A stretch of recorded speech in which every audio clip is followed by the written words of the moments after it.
Binikmatihi tatimmus sholihatu. Asyhadu an la ilaha illallah wahdahu la syarikalah wa asyhadu anna Muhammadan abduhu wa rasuluhu alladzi la nabiyya ba'dah, amma ba'd. Bapak Ibu yang dimuliakan Allah Subhanahu wa taala. Nah, kita masih membahas masalah sifatus sholat. Ini tentu nomornya berbeda. Kalau nomor yang saya ini nomor 251, tapi tentu tidak akan sama dengan kitab yang ada pada bapak-bapak. Lantaran ini versinya versi kitab Syarah Tawdihul Ahkam tulisan Syekh Abdullah Al-Bassam. Tapi hadisnya yang akan kita baca itu adalah hadis tentang, kalau kemarin tentang tahiyat, jadi duduk tasyahud tahiyat. Nah, sekarang tentang doa yang dibaca pada saat duduk tahiyat. Hadisnya itu hadis dari Fudalah. Wa an Fudalah bin Ubaidin radhiyallahu anhu. Ada apa?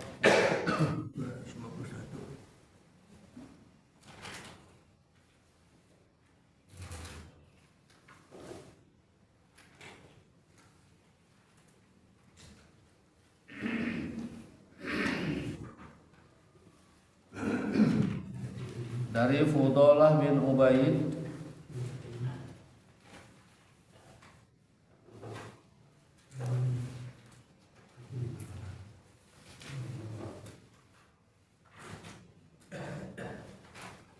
hadisnya nomor, kalau di sini 335 335 kalau di buku itu terjemah. Dari Fudalah bin Ubaid, qala, dia berkata, sami'a Rasulullah sallallahu alaihi wasallam rajulan. Rasulullah sallallahu alaihi wasallam mendengar seseorang yad'u fi sholatihi. Orang itu berdoa di dalam sholatnya. Walam yahmadillah, sedangkan sebelumnya dia tidak memuji Allah terlebih dahulu. Walam yusalli ala nabi sallallahu alaihi wasallam, dan dia tidak bersolawat kepada Rasulullah sallallahu alaihi wasallam. Faqala, maka Rasulullah sallallahu alaihi wasallam bersabda, ajilah hada, kata Nabi. Ini tergesa-gesa, ini terburu-buru. Tsumma da'ahu, kemudian Rasulullah memanggil orang tersebut. Faqala, kemudian beliau bersabda, idza shalla ahadukum, jika salah seorang di antara kalian sholat, fal yabda, maka mulailah bitahmidi rabbih, dengan memuji Tuhannya, wasana'i alaih, dan menyanjung kepadanya, tsumma yusalli ala nabi, kemudian dia bersolawat kepada Nabi, tsumma yad'u bima syaa, kemudian dia berdoa dengan doa yang dia kehendaki. Di sini diriwayatkan oleh Imam Ahmad dan imam lain yang 3. Wa sahahahu Tirmidzi wa Ibnu Hibban wal Hakim, dan hadis ini dipandang sah atau sahih menurut Imam At-Tirmidzi, menurut Imam Ibnu Hibban, dan menurut Imam Hakim. Nah, jadi kalau kita perhatikan dari hadis ini, menurut Fudalah bin Ubaid radhiyallahu an, bahwa Rasulullah sallallahu alaihi wasallam beliau mendengar ada orang yang sholat. Orang itu berdoa, tapi sebelum berdoa dia tidak memuji kepada Allah, tidak bersolawat kepada Nabi. Maka Nabi mengatakan ajilah hadza. Jadi doa yang dilakukan seperti ini tergesa-gesa, ini terburu-buru doa seperti itu. Nah, kemudian Nabi menasehati dan memberitahu orang tersebut. Kata Nabi, jika salah seorang di antara kalian sholat, maka bertahmidlah dulu. Jadi hendaklah bertahmid dulu, memuji dulu kepada Allah wasana, serta menyanjungnya, kemudian bersolawat. Nah, setelah itu barulah dia berdoa.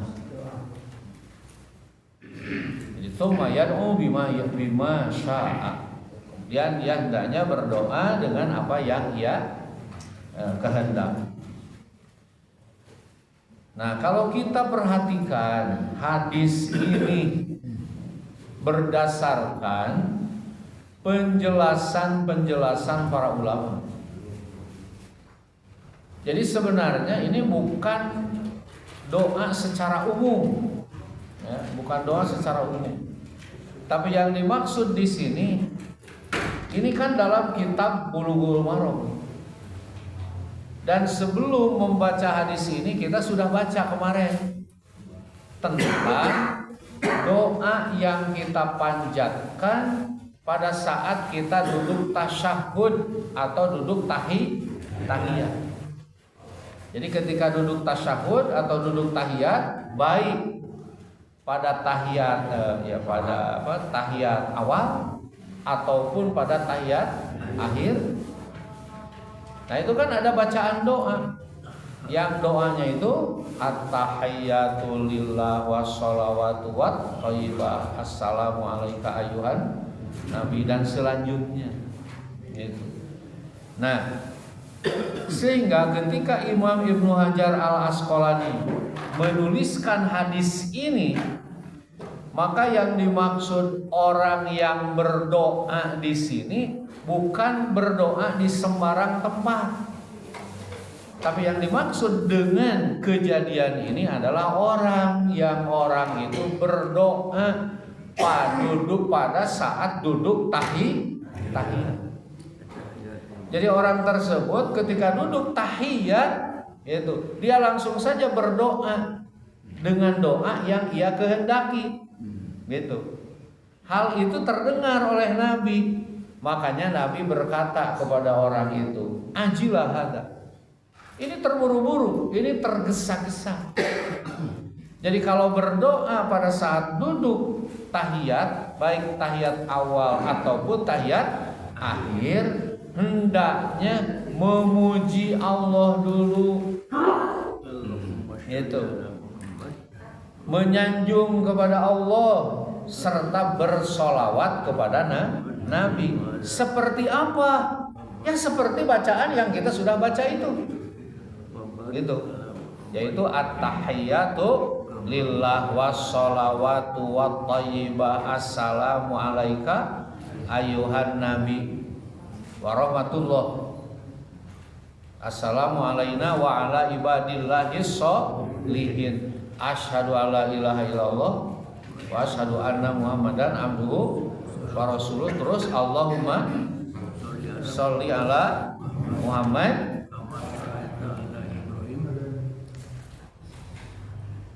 Nah, dalam hadis yang kemarin ya, yang takut saya terlewat, bacaannya at-tahiyatu lillah wassalawatu wat thayyibat assalamu alaika ayyuhan nabiyyu wa rahmatullahi wa barakatuh assalamu alaina wa ala ibadillahis sholihin asyhadu an la ilaha illallah wa asyhadu anna muhammadan abduhu wa rasuluh. Terus Allahumma sholli ala Muhammad wa ala ali Muhammad kama shallaita ala ali Ibrahim wa barik ala Muhammad wa ala ali Muhammad kama barakta ala ali Ibrahim innaka Hamidum Majid. Nah, sampai di situ summa liyatakhayyar minad doa. Setelah itu barulah memilih doa yang ia kehendaki itu. Itu maksudnya. Jadi maksud dari hadis ini bukan dalam doa yang sembarangan, tapi yang dikomentar oleh Nabi ajila hadza itu tentang orang yang berdoa pada saat duduk tahiyat. Langsung saja dia berdoa tanpa membaca doa yang tadi sebelumnya. Nah, doa yang sebelumnya itu kan isi pertama apa? Isi yang pertama at-tahmid wa tsana.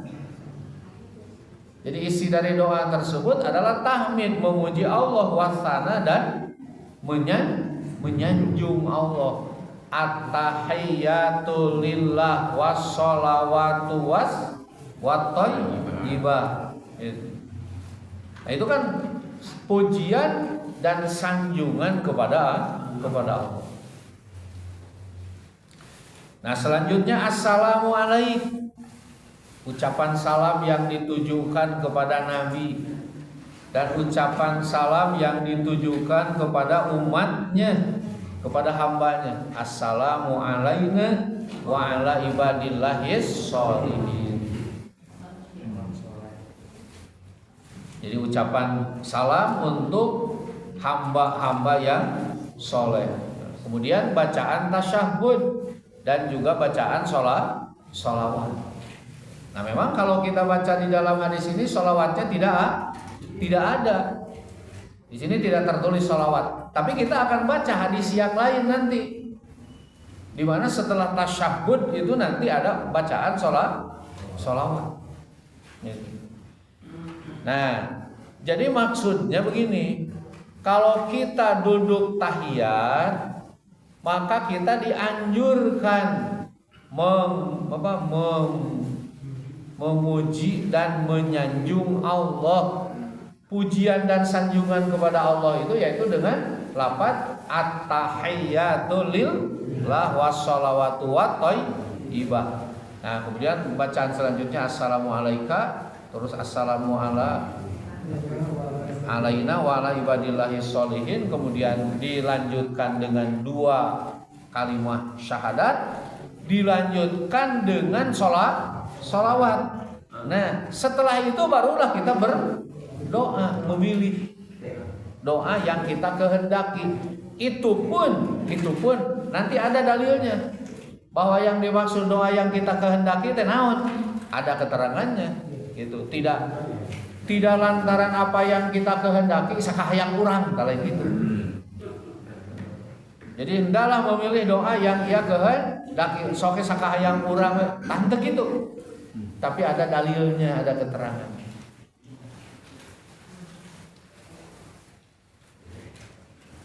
Nah, kalau kita langsung berdoa tanpa memuji Allah, menyanjung kepadanya, bersyahadat dan bersolawat, maka doa itu oleh Nabi dianggap terburu-buru. Ajilah hada. Ini terburu-buru. Rurusuhan deui teu ka mana. Nah, bahkan apa yang diajarkan oleh Rasulullah ini sebenarnya menjadi arahan atau petunjuk hakikatnya dari Rasulullah Shallallahu Alaihi Wasallam kepada kita yang jika kita berdoa, jika kita memohon kepada Allah, hendaknya tadrij, tahapan-tahapan tadi itu dilakukan. Jadi ulah ngadoa teh Gusti abdi hayang anu, jauh gitu. Jangan seperti itu. Ya. Jadi memuji dulu kepada Allah, bersolawat kepada Nabi, barulah kita mengutarakan keinginan kita. Itu.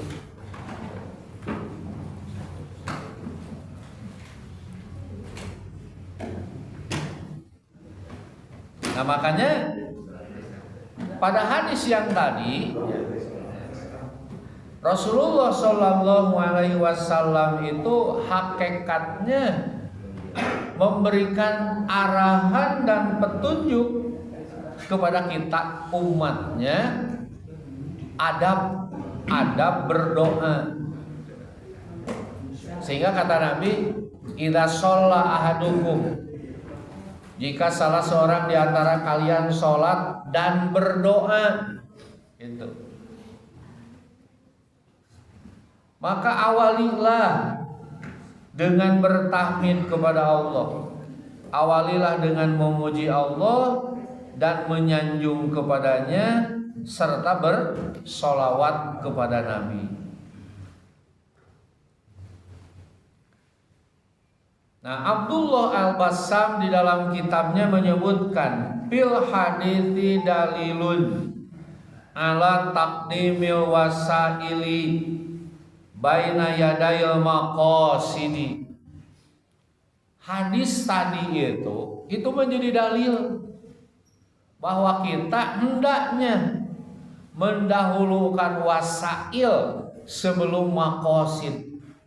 Itu. Jadi hendaknya kita mengajukan dulu wasail, pelengkap, dilengkapi. Jadi memuji Allah, menyanjung Allah itu sebagai pelengkapnya. Barulah nanti maqasid. Apa maqasidnya? Tujuan yang pokok yang kita inginkan. Gitu. Memuji dulu kepada Allah sebagai wasail, baru nanti tujuan kita apa yang kita inginkan diutarakan. Nah, hal yang seperti ini kan terjadi juga dalam kehidupan kita sehari-hari. Coba kalau kita suatu saat ada kepentingan, ada keperluan kepada orang lain. Ketika kita datang kepada seseorang karena kita ada perlu, apa langsung cinginjem duit? Gitu ente. Aman ente. Malah kita mencari-cari waktu. Ya kira-kira lamun orang butuh duit teu nginjem jeung kasih akang ieu wayah mah urang kudu datang. Ulah jangan ketika kita datang dipastikan dia tidak ada di rumah, atau ketika datang dia sedang tidur. Itu kan? Jadi kita mencari-cari waktu dulu. Itu wasail itu. Wah, biasana wayah kieu ya katingali si akang ieu mah gitu. Ada di rumah, kemudian biasanya dia nyantai gitu. Nah, kita datang pada waktu tersebut, dan ketika kita bertemu dengannya, kita tidak langsung mengutarakan apa yang kita butuhkan, malah kadang berbasa-basi dengan memuji dulu kan, biasanya gitu orang oke. Wah, salira mah atuh da jalmina dermawan, kasohor, kaceluk, kaun-aun, pancara kancana pria. Itulah lamun ceuk bahasa Sunda mapan dipuji heula, cenah bekah heula irungna. Setelah dia tersanjung dengan pujian, baru kita masukkan tuh apa yang kita butuhkan. Eta cenah abdi teh ka dieu teh butuh hartos. Goreng tungtungna. Para geus dipuji mah teu meunang teu ta manehna. Aing geus dipuji setinggi langit disebut jelema dermawan, ari di hijau mah teu mere pan era maneh gitu. Tah ka jalma ge kitu. Jadi orang saja yang kikir begitu. Ketika dipuji dia memberi. Apalagi Allah, Allah itu zat yang maha pemberi begitu. Nah, makanya Rasulullah Shallallahu Alaihi Wasallam berdasarkan hadis ini seolah-olah Nabi itu memberikan arahan kepada kita. Nah, bahkan tadi Abdullah Al-Bassam menyebutkan dalam hadis ini merupakan dalil bahwa hendaknya kita mendahulukan wasail, mendahulukan pelengkap-pelengkapnya baina yadayil maqasid sebelum kita mengutarakan tujuan yang pokok. Malah kalau kata Abdullah Al-Bassam, wa suratul Fatihah mithalun karimun fi dzalik. Kalau kita ingin melihat bagaimana berdoa yang benar, coba tiru tuh surat Al-Fatihah. Itu adalah contoh termulia ketika kita mengutarakan keinginan. Pan urang teu kieu ka Gusti teh, ihdinas siratal mustaqim. Gusti tuduhkeun abdi kana jalan anu lempeng kitu teu? Henteu.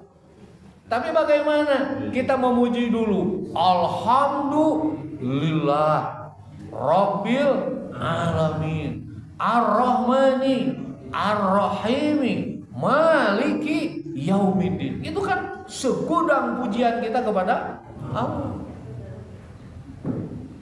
Bahkan bukan cuma memuji, kita pun mengikrarkan iyyaka na'budu wa iyyaka nasta'inu. Hanya kepada Engkau ya Allah aku beribadah, dan kepada Engkau pula akan meminta. Mati dinya apa?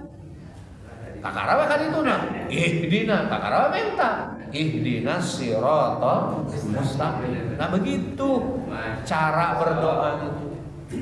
Latihan dulu. Jadi mencek istilah orang Cigonewa mah ulah suruntul gedung. Nuruntul. Jadi ada apa? Mun bahasa Sunda mah aya nete taraje nincak hamalan gitu cek orang Sunda. Jadi ada apa? Tartibnya dulu. Walaupun ketika kita berdoa secara langsung tidak berarti Allah tidak akan memberikan, tidak berarti begitu, karena Allah itu Maha Rahman, Maha Rahim. Cuma Nabi di sini memberikan satu ajaran, sopan santun, adab yang harus digunakan oleh seorang hamba kepada Tuhannya. Ya termasuk ketika kita duduk tahiyat, kita memuji dulu at-tahiyatulillah wassalawatu watthayyibah. Assalamualaikum ayuhan nabi wa ala ibadillahi sholihin. Assalamualaikum wa ala ibadillahi sholihin. Nah, itu tahapan-tahapannya.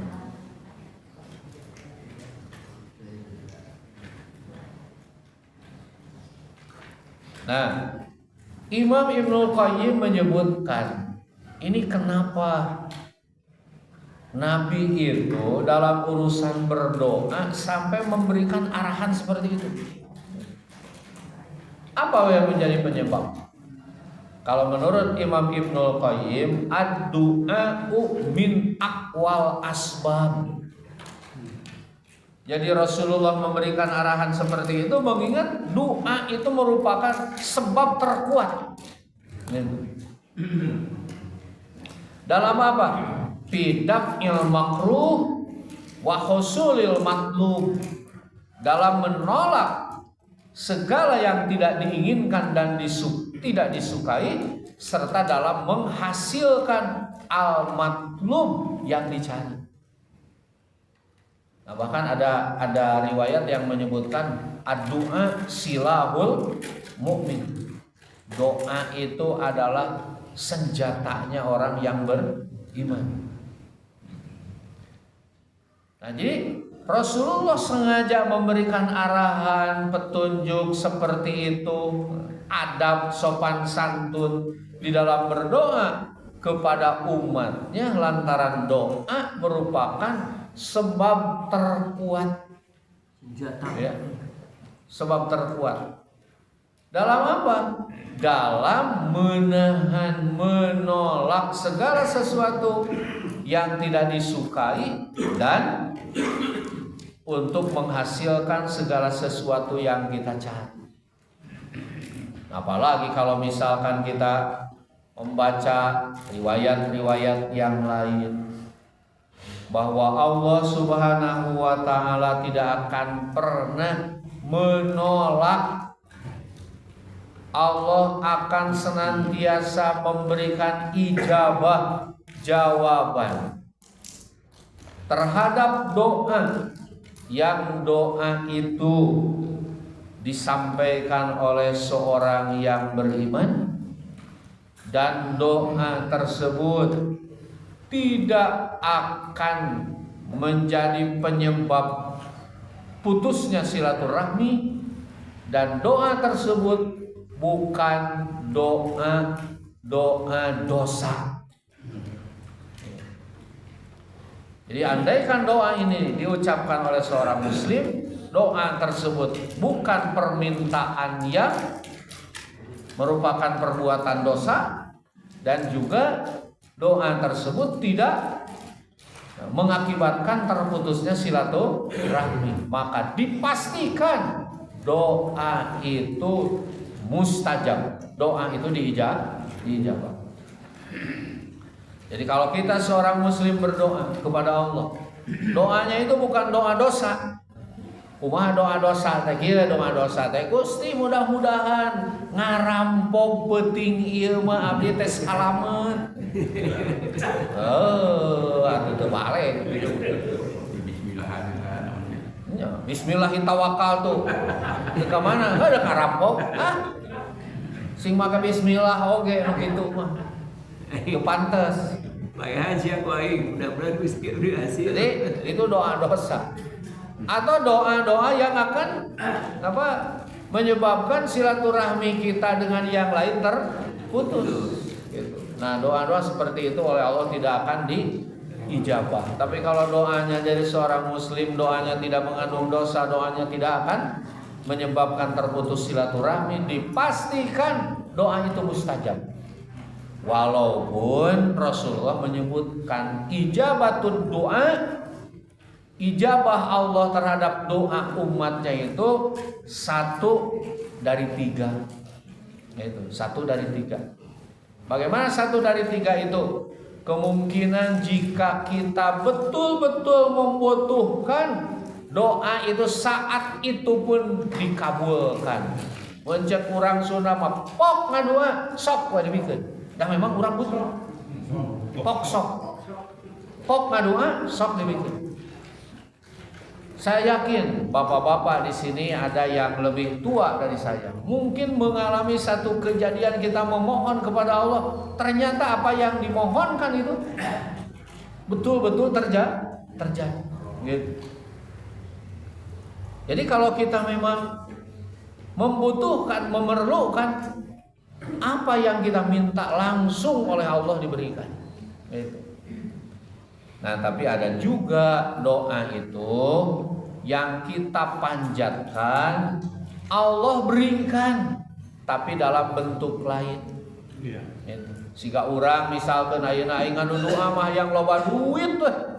Tapi teu boga wae duit. Itu da meureun ceuk malaikat ai maneh minta duit wae usaha henteu. Jadi ketika kita memohon kepada Allah dengan sebuah permohonan, sebenarnya Allah mengabulkan permohonan tersebut, tapi dalam bentuk lain. Ai loba duitna mah henteu, ngan cager, sehat, barang dahar ngeunah. Gitu, nikmat. Nah, jadi Allah memberikan ijabahnya itu dalam bentuk yang lain. Atau bisa saja ijabah oleh Allah itu tidak diberikan di dunia, tapi untuk nanti di akhirat. Nah, makanya para sahabat ketika mendengar itu mereka senantiasa berdoa, dan doa-doa yang dipanjatkan itu bukan lantaran mengharapkan ijabah saat itu, tapi lantaran mereka tertarik dengan apa yang ditentukan oleh Allah dari doa-doa seseorang. Mata cek para sahabat atau Rasulullah cenah ari kitu mah abdi deuk sing loba we ngaduan. Maka Rasulullah mengatakan Allah pun akan banyak memberikan ijabah. Tangan urang mah pan sok salah, lamun keur butuh ngaduah panyong ka pangeran. Gusti abdi teh keur ripuh kitu. Barudak baredego Gusti. Abdi teh ayeuna teh usaha keur mojot. Segala rupa diomongkeun ka pangeran teh. Ai keur cager matara eling. Nah, makanya kita itu coba hafalkan doa-doa yang biasa oleh Nabi didoakan supaya ketika nalika orang deg teu butuh ge da Nabi ngadoa eta doakeun ku urang. Bahkan kalau doa Nabi itu kan Nabi itu oleh Allah diberi jawamiul kalim. Jawamiul kalim. Apa jawamiul kalim itu? Jawamiul kalim itu kalau berbicara sedikit tapi maksudnya sangat panjang.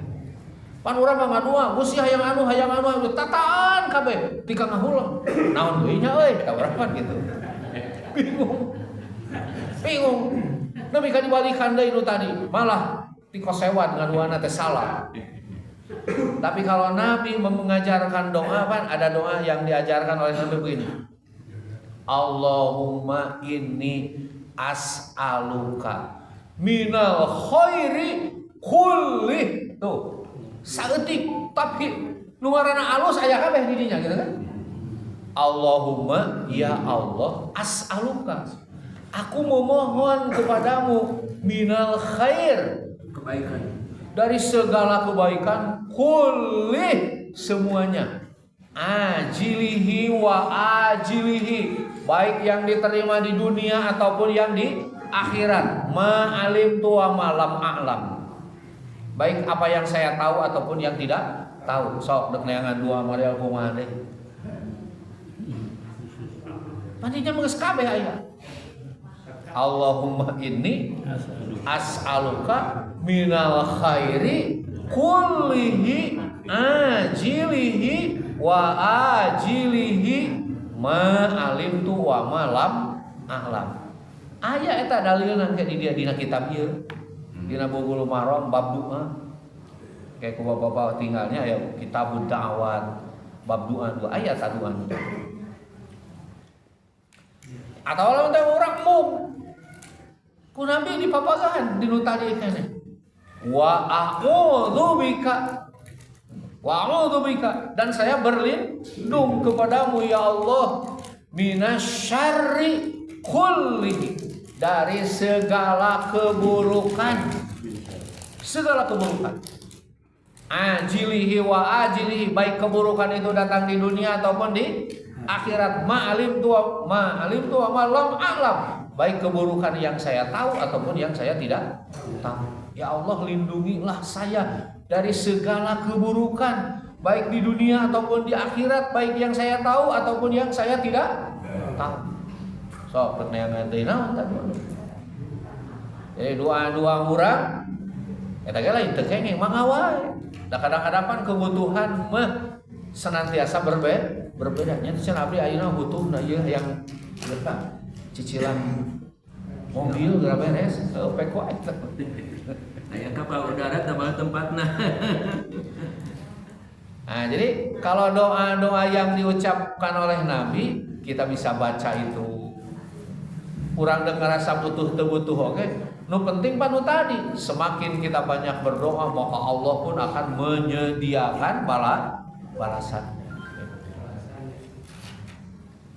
Bahkan Nabi itu kan mengajarkan Allahumma inni as'aluka jannata wa ma qaruba min qaulin wa amalin. Ya Allah, saya memohon kepadamu surga dan segala sesuatu yang menjadi pelengkapnya baik dalam bentuk ucapan ataupun perbuatan. Jadi lain minta surga wungkul tapi tuduhkeun oge supaya ieu omongan teh ieu perbuatan teh ngajuruskeun urang ka sawara. Itu Nabi. Jadi ajaran-ajaran yang seperti itu.